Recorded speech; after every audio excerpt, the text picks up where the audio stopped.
We're really glad you are here. Thank you so much again for being interested in National Board Certification. We hope this session is informational and informative for you and hopefully inspirational, and will encourage you to take on National Board Certification this year or in the near future. My name is John Dudley. I'm a National Board Certified teacher. I currently serve as the Senior Manager of District Engagement for the National Board for Professional Teaching Standards. I originally grew up in California out on the West Coast, but I taught and applied my trade in the Chicago Public Schools. I became board certified in 2004, renewed in 2014. It's a great process, very rewarding. It was one of the best things I did for myself as a teacher. So really excited to share that with you and to kind of get all the information for you that you need in order to understand what this process is about, so you can make a choice as to whether or not this is for you, whether you want to pursue that this year. This process, we're going to go through here. We have a lot of opportunities, get a lot of information in front of you. We will be taking questions from you in the chat. So please feel free, if something comes up, you hear something and you're not sure about it, or it makes you think about something related to your situation, please put it in the chat. We'll be happy to answer that question for you. We have folks here from the Texas AFT who will be able to answer your questions, as well as my colleague Cheryl Porpoise is on the call with us as well from the National Board. So she'll be helping me to answer questions you might have.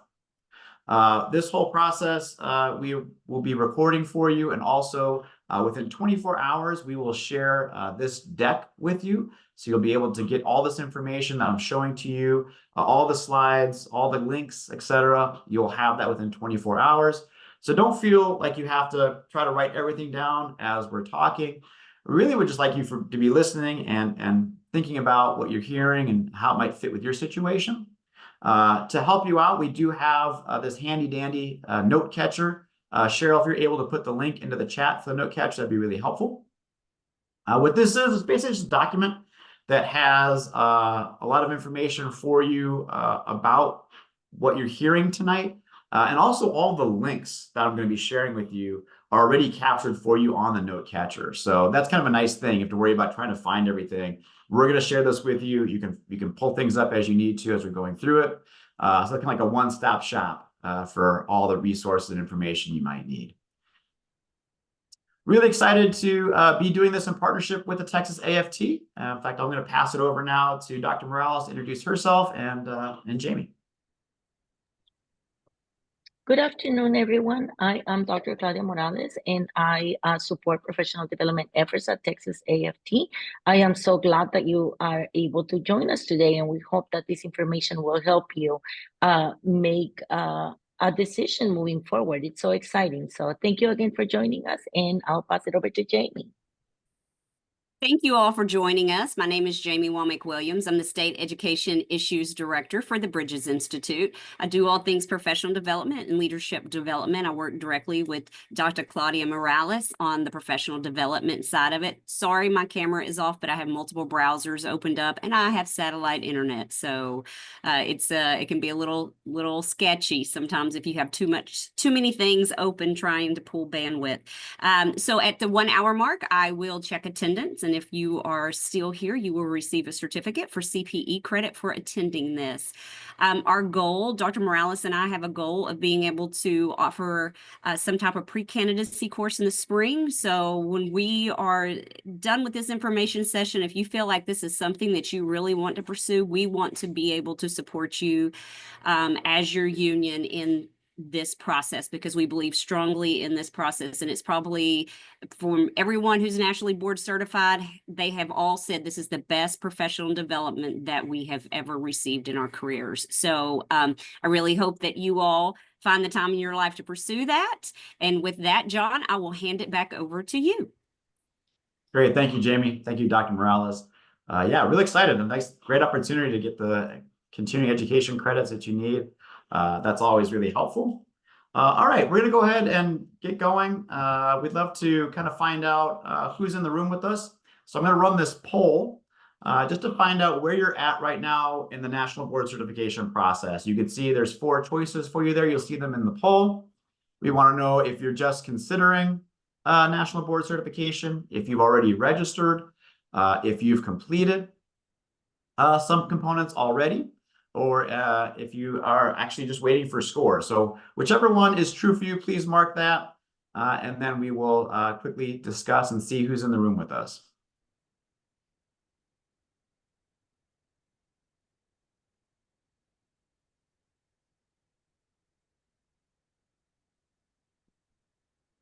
Give it about 5 more seconds.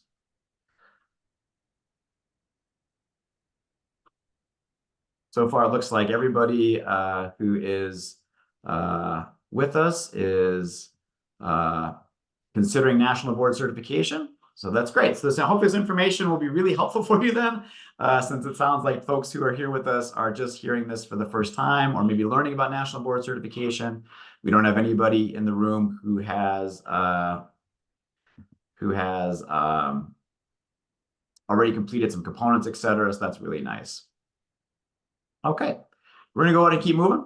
Tonight we're gonna cover a lot of ground. We're gonna begin by just explaining to you what the national board is, what the process is, what the components are to it, just so you'll understand what's gonna be expected of you if you continue down this road of national board certification.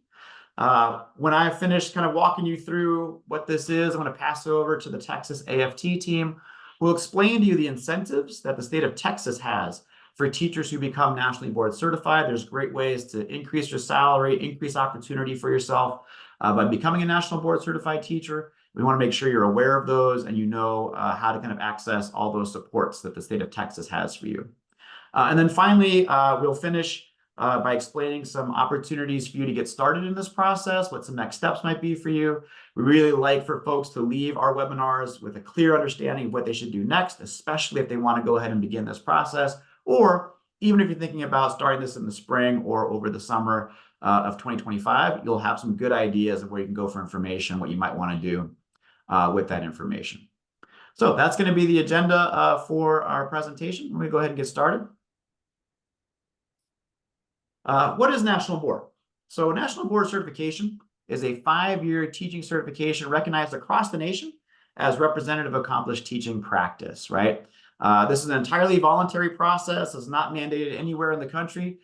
Teachers and school counselors can look at National Board Certification to determine if it's for them. Our only eligibility requirement is that you have at least 3 years of experience as a teacher or as a counselor before you submit your portfolio. So you can begin to compile information. You can begin to start working on the components in your first or second year as a teacher, but you can't actually submit your portfolio until you're in your 3rd year as a teacher or counselor. This certification process was created by teachers way back in 1987. It's been around almost for 40 years now. And all throughout the national board process, educators are involved, whether that's as the folks who write the standards, folks who are assessing your portfolio submissions. All these folks are teachers. They've been in the classroom, and more specifically, they come from a certificate area that relates directly to the subject you're teaching. So they know what you're going through. They know what you're trying to explain. It's a great process in that way because everybody you are submitting information to knows what you're trying to accomplish as a classroom teacher. That's why we always think about this professional development piece as being about you and being for you, right? Unlike other professional development you might do where someone's coming with a strategy or an outside idea and they're trying to teach it to you,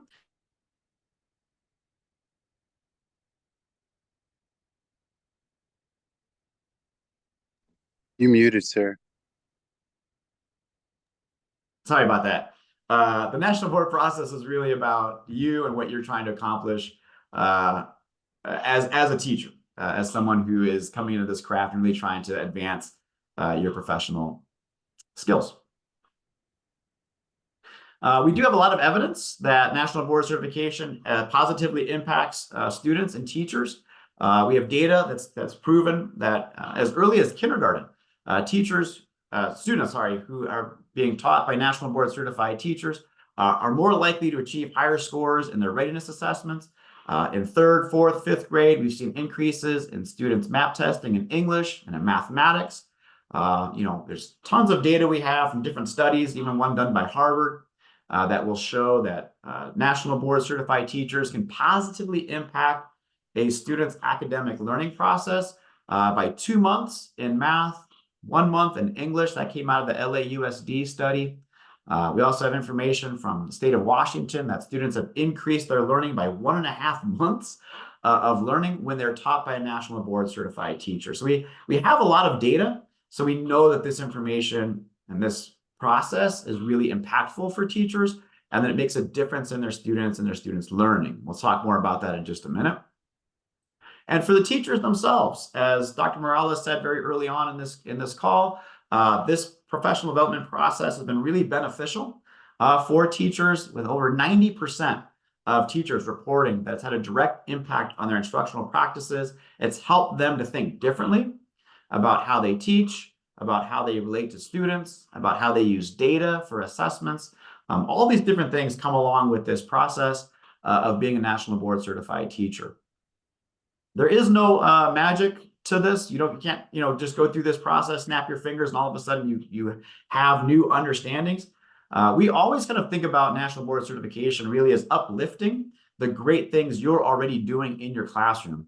We don't think we've got some magic formula we're giving to you. Really, what this is about is you taking the time to really focus on what it is you do in the classroom with your students and why you do it and why you're doing it that way.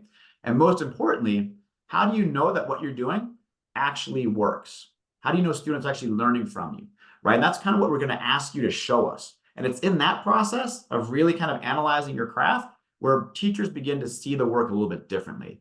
And what's really nice about this is teachers are so committed to giving to students of their time and their energy that they don't put that back on themselves. And what this process forces you to do is actually give back to yourself that energy and that focus that you often give to your students. And that's really why teachers begin to see this as a really great and informative process, because it really does put you in the middle of everything that we do at the National Board.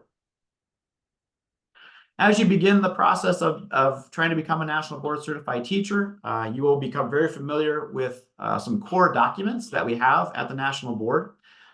We began this whole process way back in '87 with trying to answer the question, what should teachers know and be able to do, right? And from that, we came up with 5 core propositions that relate to being committed to students and their learning, knowing the subject areas that you teach, being able to pick out the things you think are really important for your students to know and learn, being able to be responsible for managing and monitoring student learning, thinking systematically about your process and knowing how to reflect so that when you're going through each day, you're capturing key information. It's going to help you process, adapt, and inform your lessons going forward. And then finally, that teachers are contributing members of a learning community. They take from that community, they give to it, and all of that helps to improve their teaching process.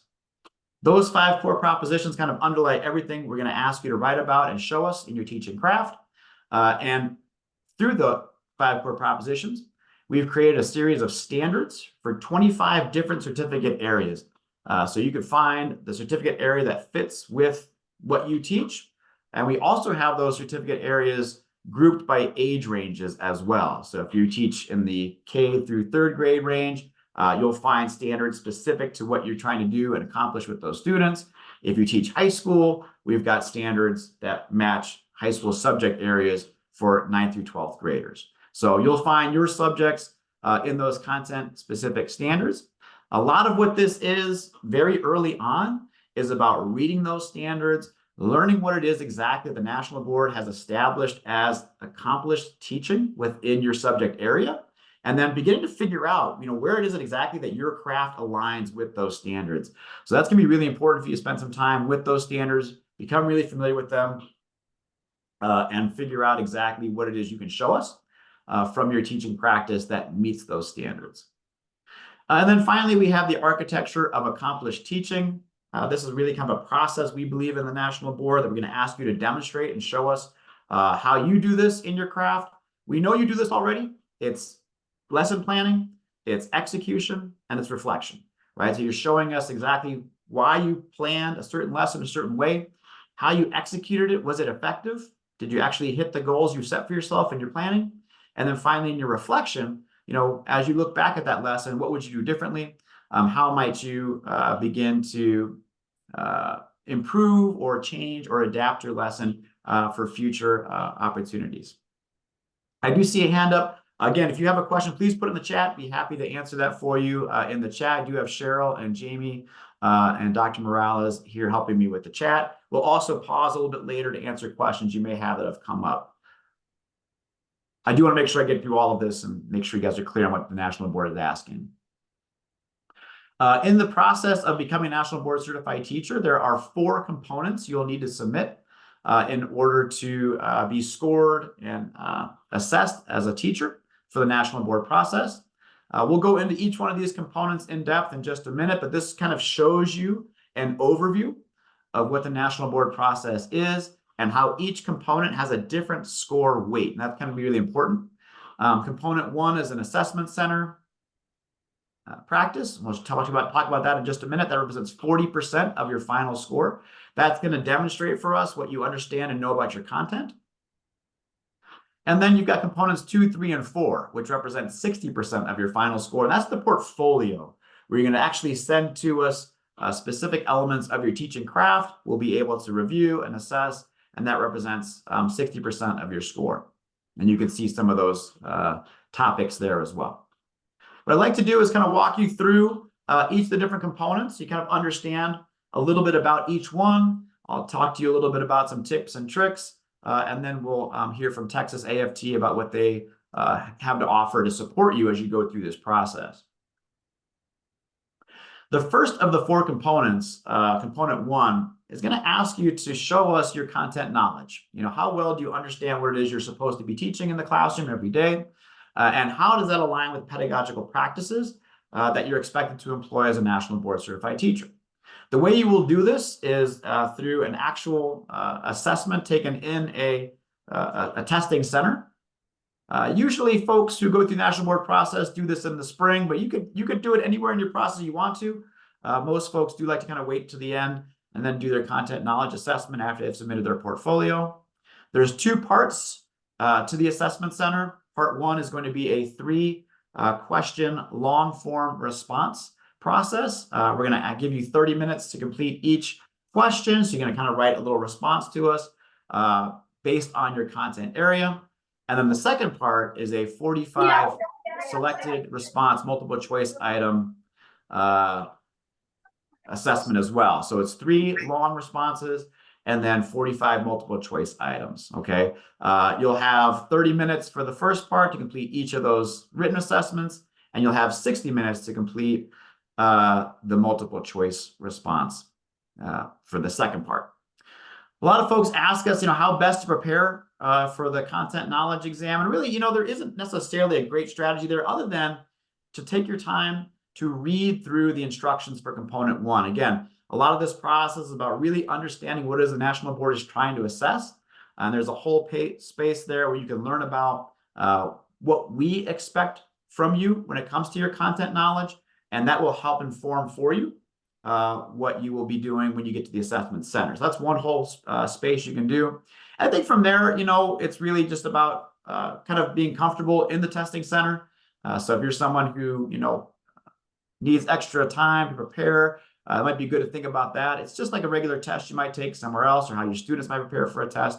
So please make sure you think through what you might need in that regard. We do offer testing accommodations. So if that's something you might need, you can certainly reach out to the National Board before you do your assessment center, and we'll make sure you have the accommodations that you need. Once you've completed that, the other 3 components relate to your portfolio, right? So the first one here is component number 2. That's going to be your differentiation and instruction, right? We're looking for, how do you evaluate the strengths that students bring to your classroom, as well as their needs as individual learners, right? How do you plan and adjust your instruction to make sure that you're meeting students where they're at and that you're showing ways in which you're trying to teach the students the lessons that you're providing for them.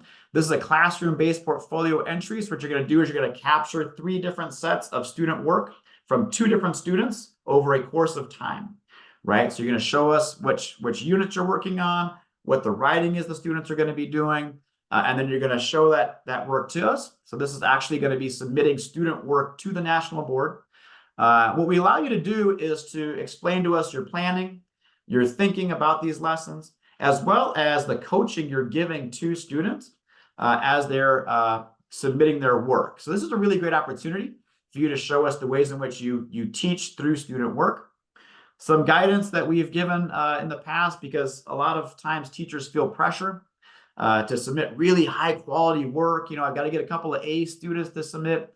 That doesn't necessarily always work the best, right, for this particular process, because we do really want to see growth, and you want to be able to compare and contrast the students you're working with.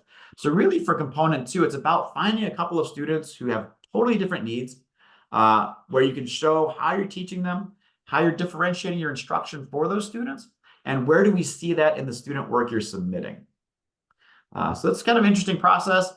It does take some time. So if you're thinking about component 2, because there are 3 different written assignments, it's good to think about how you spread this out over the course of your semester or over the course of the year, so that this way you can make sure you capture all that student work, give yourself enough time to do the reflection, do the writing piece about it, and then get that all submitted to us. So component 2 does require some advanced planning. So here in October is a good place to be. National board deadline is usually in mid-May. So you got plenty of time. You're thinking about taking this process on this year to begin to think about, okay, let me read about component 2, let me understand those standards, and let me get to plan out where I can see these lessons taking place in the normal scope of how I teach and how I comport my classes. The second portfolio component, component 3, is called the teaching practice and learning environment. This is kind of the most well-known part of the national board process. This is where you're going to film yourself teaching some lessons, and then you're going to share that video footage with us along with the written analysis of what we're seeing in the video and what you're trying to accomplish in these lessons. What we end up looking at is a couple of different videos recording interactions between you as the national board candidate and your students. We're looking, again, similar to component 2, we're looking for some differentiation in how you're teaching and how you're working with students. In that way, teachers in the past have submitted a video showing small group work. They've submitted videos showing large group work, some kind of debates, interactions, things that students are kind of really grappling with, make for good video recordings. And then for each of those video recordings, you get a chance to submit a written commentary. Again, you'll describe to us what you're hoping to accomplish within this lesson. You're going to analyze the video you submit. It's usually about 10 minutes or so of video footage. What are you seeing in that video? Where do you see evidence of student learning? And then you're going to reflect, right, on what you saw, what went the way you expected it to. Where did you feel like things didn't go as well as you would have liked, and would you do something different the next time you taught that lesson? So again, this is a process we're expecting to see growth, not necessarily perfection. Sometimes teachers feel a lot of pressure because this is video footage, right? We're going to see exactly what you're doing, what you look like, etc. And as much as I can tell you to ease that pressure, that we're not expecting you to be Steven Spielberg here. We really just want to make sure we can see the video, we can see your students, we can hear and understand what's happening in the classroom. We're not looking for some amazing, video creation. We really just want to see a solid clip that allows us to watch you working with your students. The other thing I will say about component 3 is that, in the scope of a class or as you're teaching a lesson, we know things happen. We've had teachers in the middle of a video get interrupted by the overcom system, or a student getting called out of class. That's okay. We know those things happen. We're not looking for a perfect lesson. What we're really looking for you is to view the video and then to give us the feedback that shows us you understand where your lesson plan was executed in the video and where you saw some opportunities to do things a little bit differently, where the students really demonstrated the learning you're looking for. So it's a process for sure, but very doable. This for me was actually the most fun. I actually had a great time doing the videos. I think if you kind of take a really positive approach to it, get your video camera set up early, get the students comfortable being videotaped. There is a disclaimer that you'll have to have the students sign a waiver allowing you to videotape them and then submit that video to us. So this way the parents know why you're filming the students. You'll do that. And then, from there, take some footage, see what you look like, see how the students engage with you, and then plan out, just like component 2, you want to plan this out, think about where it is you're going to be doing these video lessons in the unit that you're doing. So this way you can maximize your effort and what you're submitting to us. Finally, the fourth component of the National Board portfolio is your work as an effective and reflective practitioner. Really want to see, how do you understand assessments? How do you understand the data you're taking in?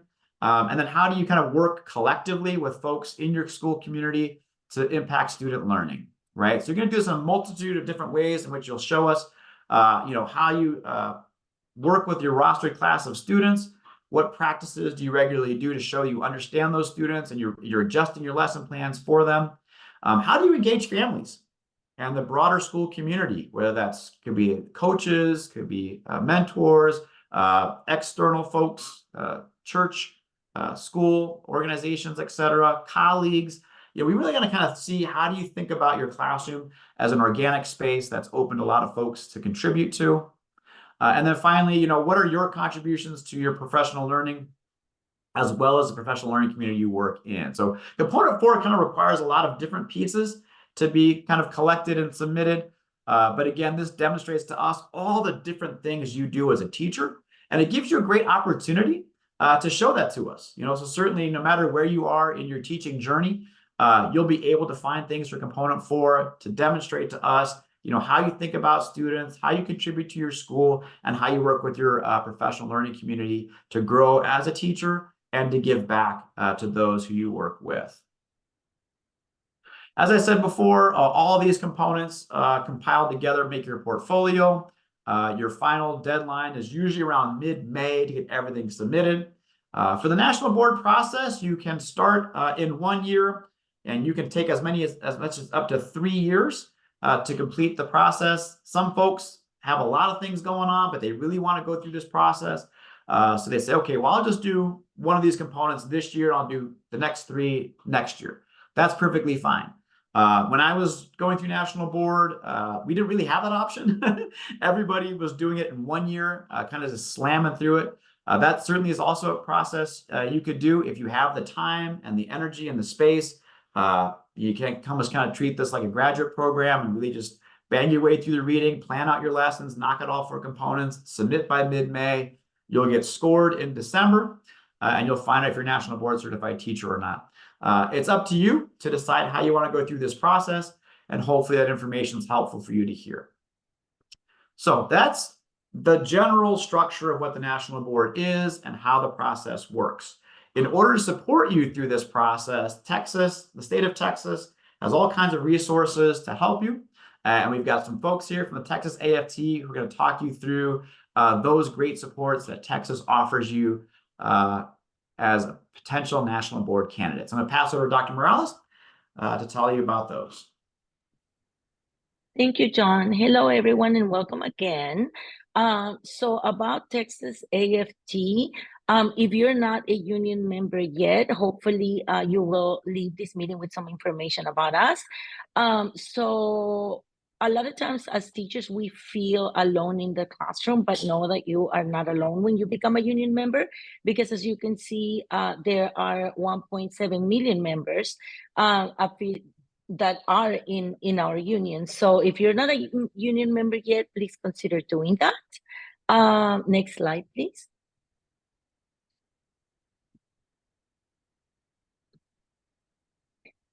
Jamie dropped a link in the chat. You might want to check that one as well. And who does Texas AFT represent?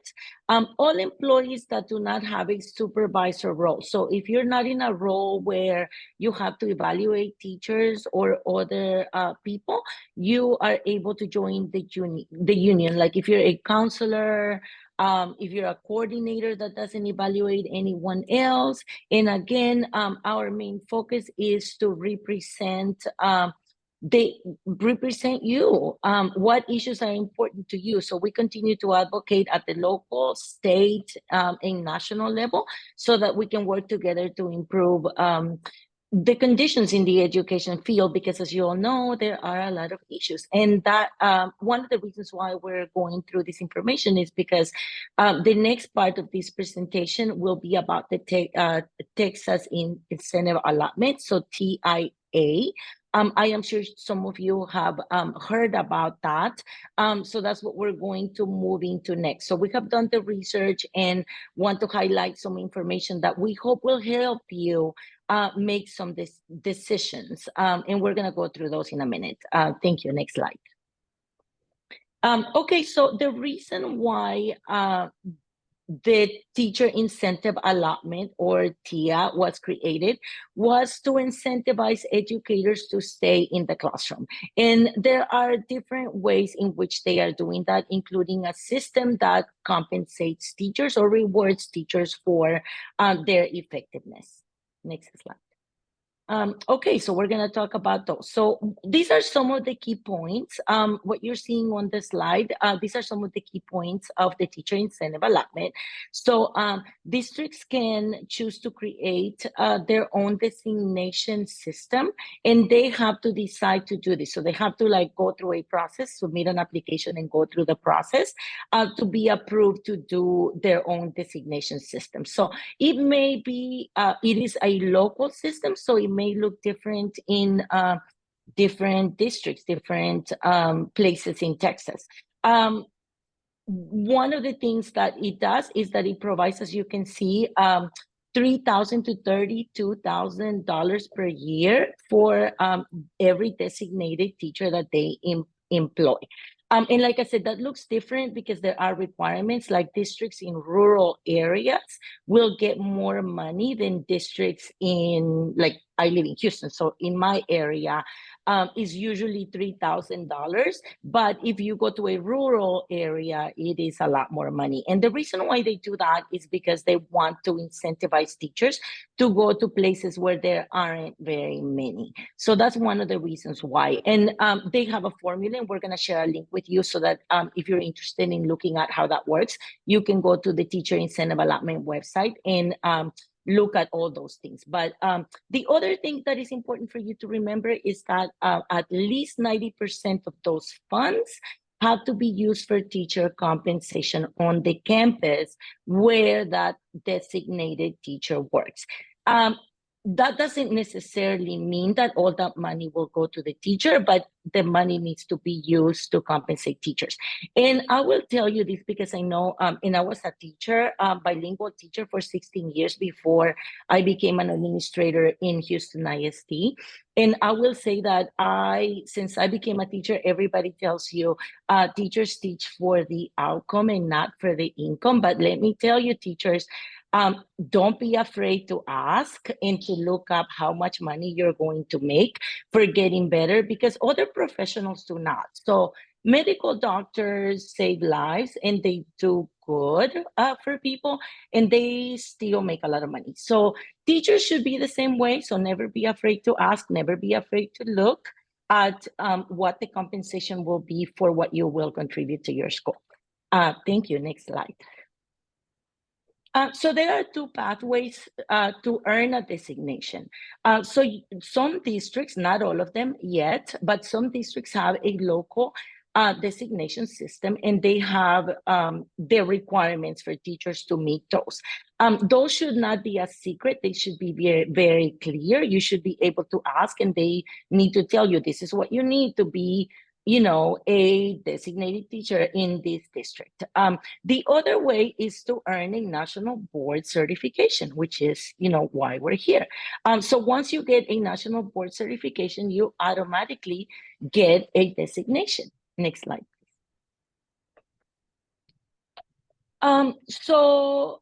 These are the things that you need to qualify. And I think that we kind of went, or John already went over these, but you need to have that teaching certificate for the 3 years. And let's see, National Board Recognized Designation. So if you get a designation through with a National Board certification, this is what you need to have. Thank you. The allotment eligibility. So once you get recognized, you will generate an allotment, or your school will get money because you work there. But you need to be on a 087 roll ID in PINS. So if you are not, and this is like a teacher role, or at least, John, am I correct to say that at least half the day, the person has to be in a teaching role to be able to get the money? Okay, Correct. so yes. Or a school counselor. Okay, so, but you do have to have at least half a day with students, working with students.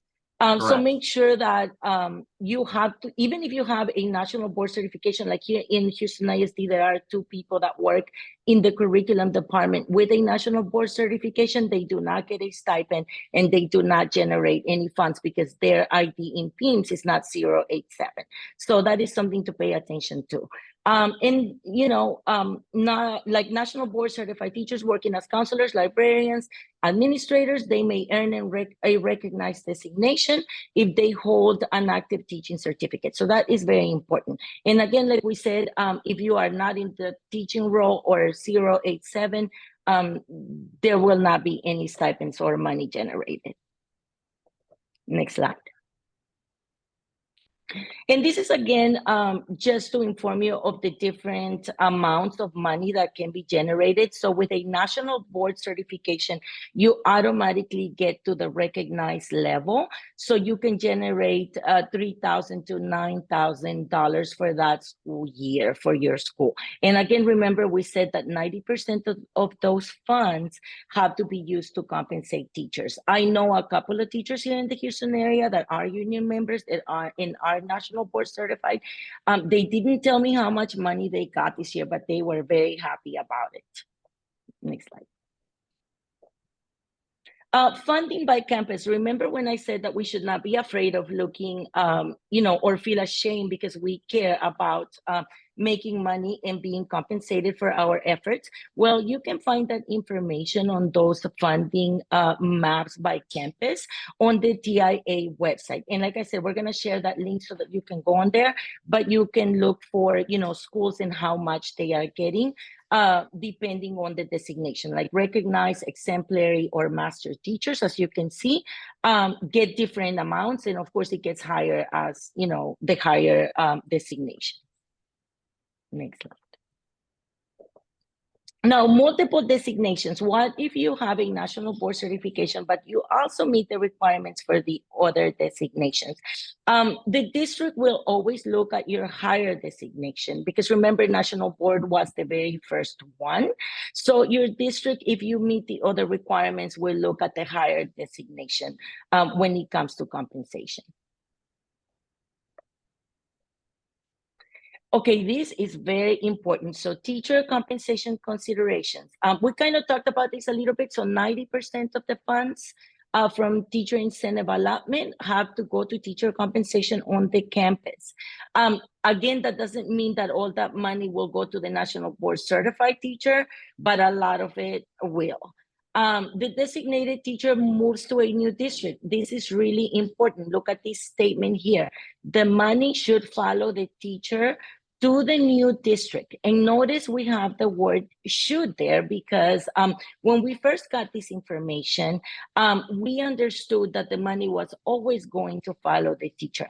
Unfortunately, because we're a union and we, keep this information into research and want to bring this to your attention, the money doesn't always follow the teacher. So hopefully with this information today, if this happens, if you become a national board certified teacher and later you're thinking about moving, our hope is to give you that heads up so that you can plan according to that. Again, another thing that is really important to consider is that your district and your school, they should have a local spending plan. And again, this should not be a secret. So if you went up to your principal and said, hey, I'm a national board certified teacher, I need to know, I need to see that local spending plan. They should be able to show you that. Or maybe you can say, hey, I'm considering a national board certification. I want to know how much more money I'm going to get. We need to continue to work so that everybody can see that it is okay. All the other educators can see that it is okay to ask for compensation because you're increasing and improving your skills. And then at the station, districts will complete. So at the end of the year, the districts have to complete a form saying how they use those funds. They should be a way to verify all those expenses. And again, none of these things should be hidden or secrets. So this is what, while we were doing the research on teacher incentive allotment and how the money transfers if teachers leave that campus or that district, this is what we found. And as you can see on the second paragraph, it does say districts may choose whether or not to forward those funds to the designated teacher. So if that national board certified teacher leaves that school, they may not get those funds.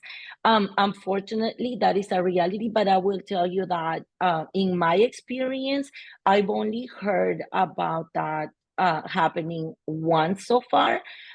Most people that transfer do not have issues, but that is the reason why we are bringing this information to you right now, so that is something that you can keep in mind in case that is a concern for you.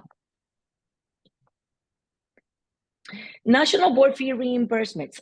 So the teacher incentive allotment gives districts money so that they can reimburse you for proceeding with your national board certification, because there are some fees. So the total cost of initial certification, as you can see on your slide, is $1,900.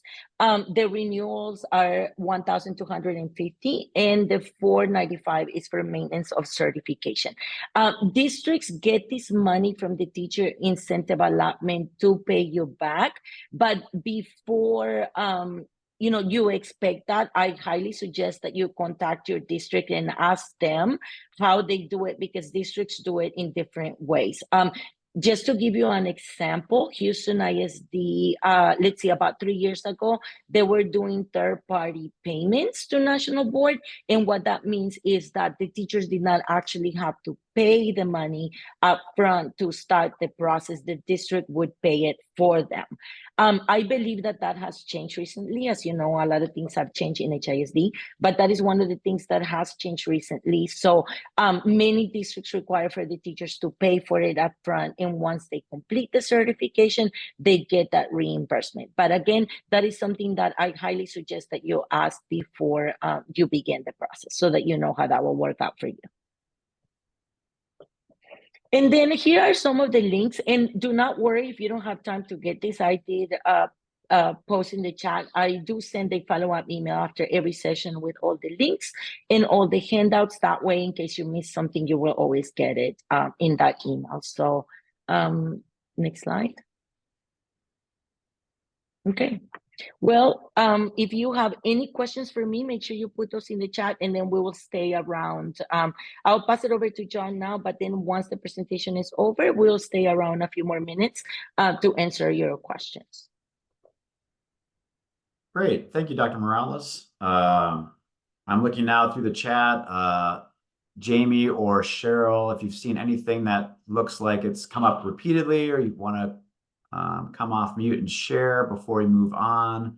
Just want to make sure that folks feel like they've had their chat question answered. I see someone just came in late from a nap. That's awesome. I feel you, man. I definitely need a nap myself. Certification process take a year. Yeah, it certainly could take up to 3 years altogether once you start. And then if you need to retake some components because you didn't match the score needed, you can have up to 5 years to complete your retake. So it's a process for sure. I don't hear anything from Jamie or Cheryl. Looking through the chat, looks like things were covered there again. If you do have additional questions, please put those in there, and Dr. Morales, Jamie, and Cheryl will be answering your questions for you in the chat.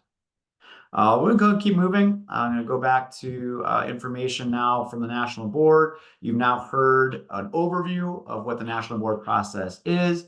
You've heard from Texas AFT about the incentives you can receive if you become a National Board certified teacher, how you can get your subsidy for the fees that you pay, how you can get money from TIA for becoming a National Board certified teacher with your designation.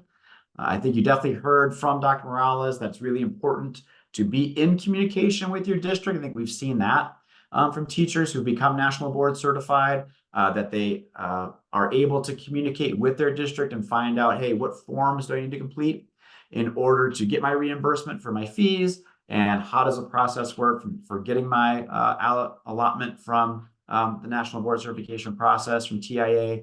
And those teachers have received their fund, they've received their reimbursement, so we know the process does work. But for sure, you do want to make sure your district knows that you're going through the National Board Certified process, should you decide to pursue this. If you do decide to become a national board candidate, there's tons of resources available to you on our website. We have a whole page called the Candidate Center, which has all your questions and all the answers you're looking for. It has a whole process for where do you begin? What's the first step you should take? If you're going to become a national board certified teacher, that's there for you in the Candidate Center, as well as information about how we score candidates and how your score will be released to you, how you'll find out if you'll make national board certification or not. All that information is there for you in the Candidate Center. Definitely take time to go through that. We want to make sure you have everything you need in order to be successful as a national board candidate. So that is there. Likewise, we do also realize that this process is pretty intensive. You've heard me talk about having to read the standards, becoming familiar with the 5 core propositions, planning out multiple lessons, whether you're doing component 2 or component 3, finding time to go to the assessment center to take your component 1 assessment. So that there is a process to it. And we want to make sure you feel like you know how to plan for that process. So there's a whole planning guide that's been constructed by National Board Certified Teachers to help you think through this whole big thing. Like how can I actually do this in 1 year? How can I do it over 2 years or 3 years? That's all there for you in the planning guide. That's linked in this deck, and it's also linked in the note catcher. If you did join us late, a reminder that this whole deck will be shared with you within 24 hours of the end of this presentation. So again, don't panic. If you're trying to think about how do you access these resources, we will share this with you. You'll have access to it. You'll be able to click in here and find the planning guide and other resources that you need. Over the years, we certainly have heard from candidates that they want some direct instruction about how to approach the different components. They're looking for clarity about what is exactly the National Board is looking for. And so in that regard, we've created Homeroom. Homeroom is like your one-stop shop for information you need about the different components. Right? Where can you find your standards? We do have the components written in English and in Spanish, if that's helpful for you. How can you understand what it is exactly that National Board is looking for in your writing? We've got all of that there for you in Homeroom. It becomes National Board Certified candidates' best friend as they're going through this process, because really that's where you can find tons of information and ideas, where to get started, what different components should look like, what evidence you might consider as you're submitting your portfolio to us. All that information is there in Homeroom. Homeroom is totally free. You can access it right now if you want to. It's on the website, and everything is there. It comes from National Board Certified Teachers. So you're getting great resources and great support. We do not want you to feel like you're alone in this process. So certainly Homeroom is one tool you have to help you as you're going through this. The other tool you have, which I wish I had when I was a candidate, and I did not have this, but there's a platform called Atlas, where over the years, we've captured all these different videos from National Board candidates, and we've actually compiled those videos and we've put them onto this platform. So there's thousands of videos on here that districts can get a membership for Atlas. You can get access to all of those. But even if your district doesn't have a membership, every candidate for National Board Certification has access to 4 free videos that will allow you to see what exactly is it that the videos look like, because we know that's a stressful part of this process for teachers. And so we want to make sure you can go in here and see, what does high quality instruction look like at the highest level of the rubric on video. You can see exactly what the video footage looks like, what students are doing, what teachers are saying, etc. Those are all there for you. It's a wonderful resource to have, especially to view before you begin filming your students. You definitely want to take time to view the Atlas videos, make yourself familiar with it, and give yourself a really good sense of what this process is and what it can look like. That's a huge resource. Definitely recommend you check out Atlas, and wonderful to have those 4 free videos that you can use. So those are the resources we provide for you. We also have this timeline that should be helpful as well.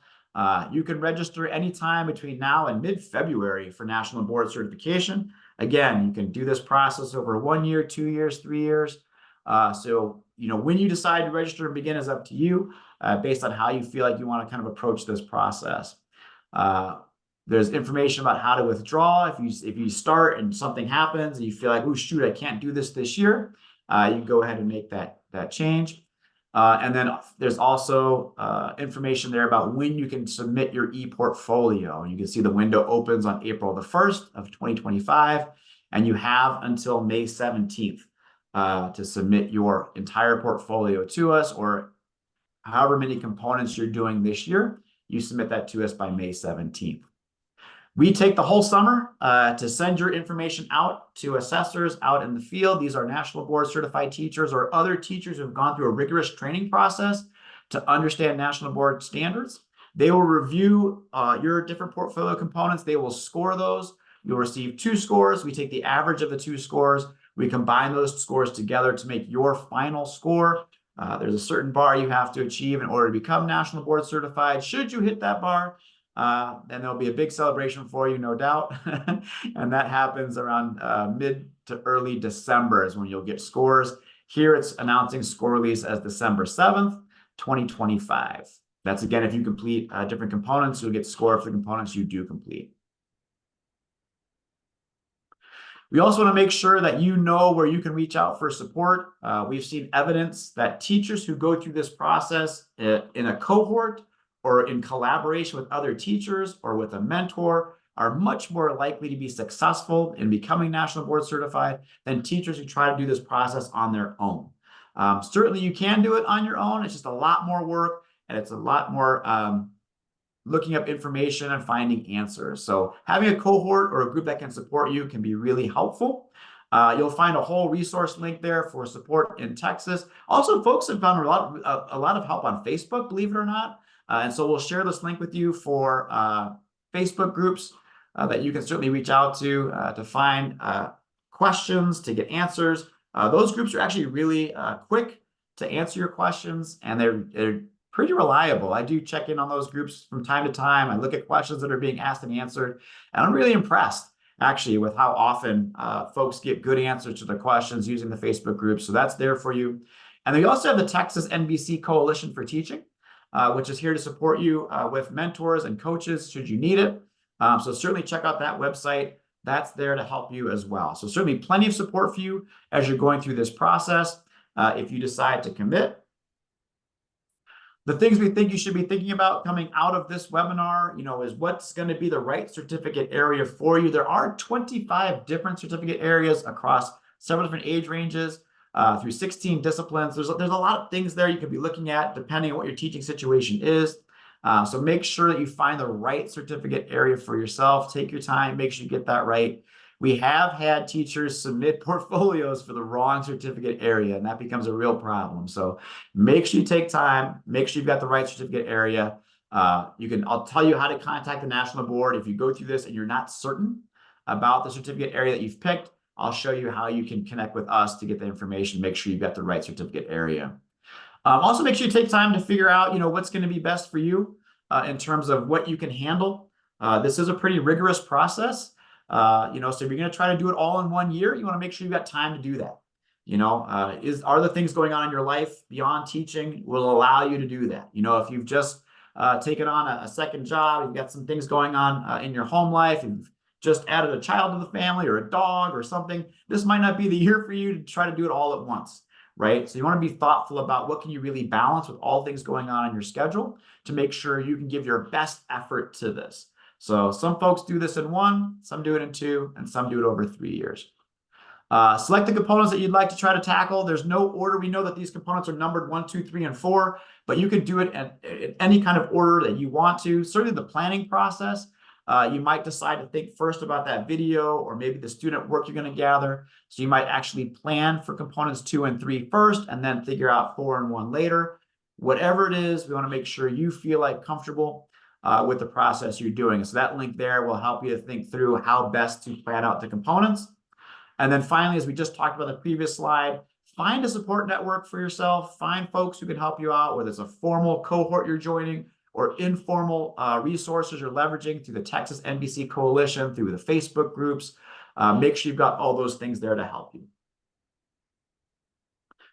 Final closing reflection is what hopefully you heard some things that are helpful for you. That's going to inspire you to take this on.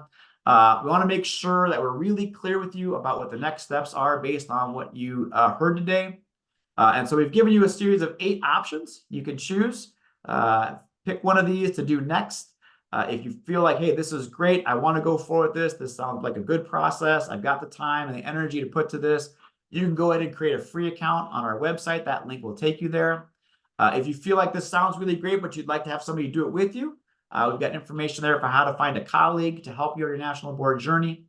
If you really want to learn more just about this whole process, take time and dive into Homeroom. There's tons of great resources in there. You'll find all the information you need, the things we've talked about here, more in-depth information about the standards, etc. At each component, you can find that stuff on Homeroom. You can certainly leave here today and figure out what your certificate area is going to be. You could also just go right on ahead, and once you got the certificate area figured out, you can find the standards for that certificate area. You can start reading and learning about what National Board sees as accomplished teaching for your certificate area. You could also spend time with the 5 core propositions. You can use the planning guide to map out your journey, or you can explore additional support options that you might have, either through the state of Texas or through National Board. So lots of great things you could do next based on what you heard today. And hopefully this has been really beneficial for you. If there's any additional questions, we're right at 7 o'clock, so we're doing pretty good. Cheryl's asking for someone to clarify their question in the chat. If you want to go ahead and do that, that'd be helpful. We can get that figured out for you. For sure, if you have additional questions coming out of this, you can reach out to the folks at Texas AFT. They'd be happy to help you. You can also reach out to us at the National Board. We'd also be happy to work with you. You can use the link here to contact us directly. And we also have a 1-800 number. The folks that are excellent, especially with components and the assessment center. That's 1-800-22-TEACH. And also on the website, there's a live chat. So lots of different ways to get your question answered and to connect with us. And please make sure that you do that before you begin this process. You know exactly what it is you're jumping into. And certainly Dr. Morales and Jamie are there to help you with questions about Texas AFT. It's been wonderful to be here with you this evening. We really appreciate your time and your interest in National Board Certification. We'll open it back up to Dr. Morales and James. Anything you'd like to say to the guests before we sign off? Yes, thank you, John. Oh, sorry. Go ahead, Jamie. I think Dominique had a question, and then Cheryl was asking for some clarifications. Dominique, if you want to unmute yourself, you can and ask your question and get some clarification on what you needed to know. On the question, so really my only question was about the enrollment. So that the next enrollment period is, I believe, early February, and pretty much it depends on my district on how they facilitate payment, correct? Because I just have to pay in order to be fully enrolled.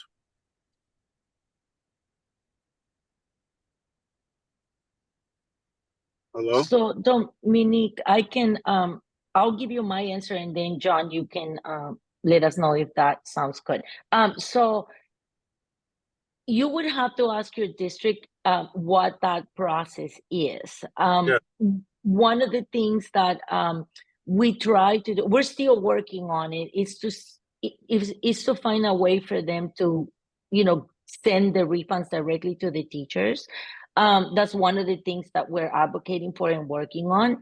But as of now, TIA, Teacher Incentive Allotment, and TEA, Texas Education Agency, they only give the refunds directly to districts. So your first step would be to contact your district and ask what that process is. That would be my first suggestion. My other suggestion is for you, and that's one of the things I was going to say earlier, is that do think about your life. Like John said, you can choose the 1 year or 2 years, 3 years, but do look at your life and make that decision for yourself, because everyone's different, everybody's on a different timeline, and make a decision that you will be sure of before paying the $75 registration fee, because I understand that is not refundable. And the reason why I say that is because I've done these information sessions now for several years, and I've heard of a few people, probably around 10 or probably more, that pay those $75, and then they decide, oh, this year is really hard, I'm not going to do it, and they can't get that money back. So just letting you all know, because I know that we all have to take care of our money. So just make that decision for yourself. But yes, you would have to ask your district regarding the money, if you will have to pay out of your pocket first. You will have to ask them if they expect you to complete that component successfully, because remember, you can choose to do one component at a. Can you do more than one component at a time, John? Or does everybody have to do like one, finish that one, and start the other one? No, yeah, you can sign up for, all four at once if you want to. Just Okay. go for the process full out. Mm-hmm.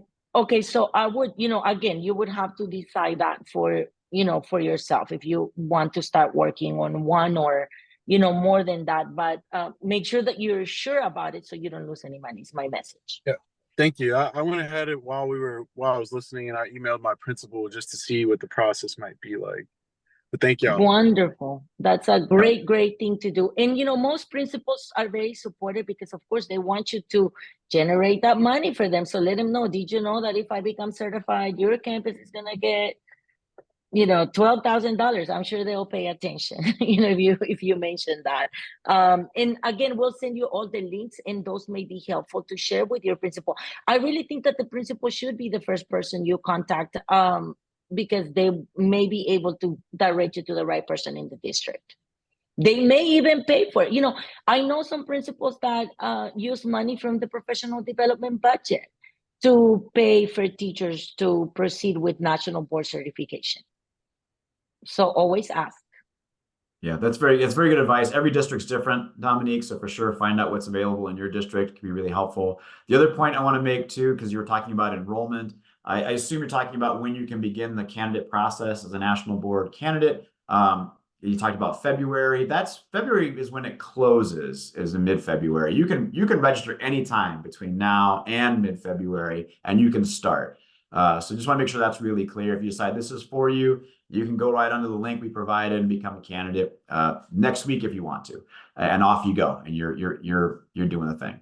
But it's $75 for the application fee, then the like $1,900 for the actual certification, correct? So you pay for each component as you decide. So if you decide to do all four components, then correct, it'll cost you $1,900. Some teachers will say, I just want to do 2 components this year, 2 next year. If you do that, then it's half the cost. It's $950 okay. This year, $950 next year. It's $475 per component, basically. That's why they break it up into those payments or the components. So that, okay, I got it. Thank you. Yep. I'm good. Thank you. Sure, absolutely. Thank you. John, I have a question that I was thinking please. about while you were speaking.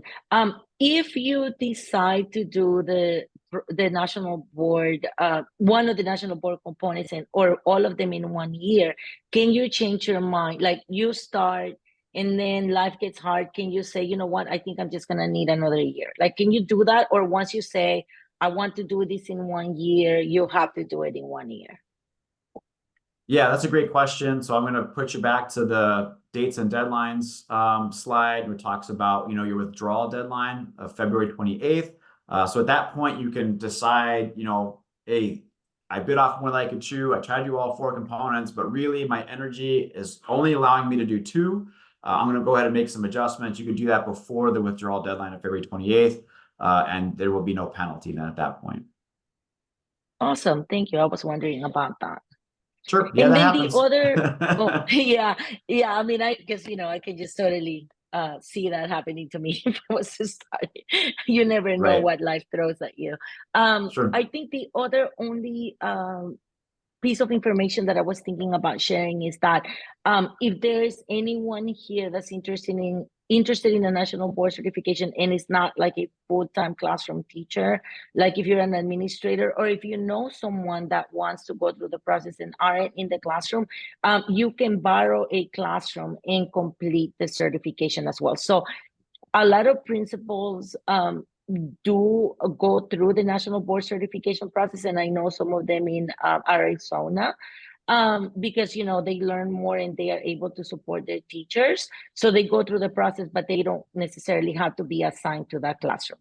And now remember, if they become national board certified, they are not going to get the stipend or generate money. That's not why they do it, but they do it so that they can learn the process. But just let anybody that if they are interested in doing the national board certification and not in the classroom, they can still go ahead and do it. Thank you, Dr. Morales. Sure. Yeah, I think I would just close, the final point is that, everybody here is rooting for you. We want you to go through this process. We want you to have success with it.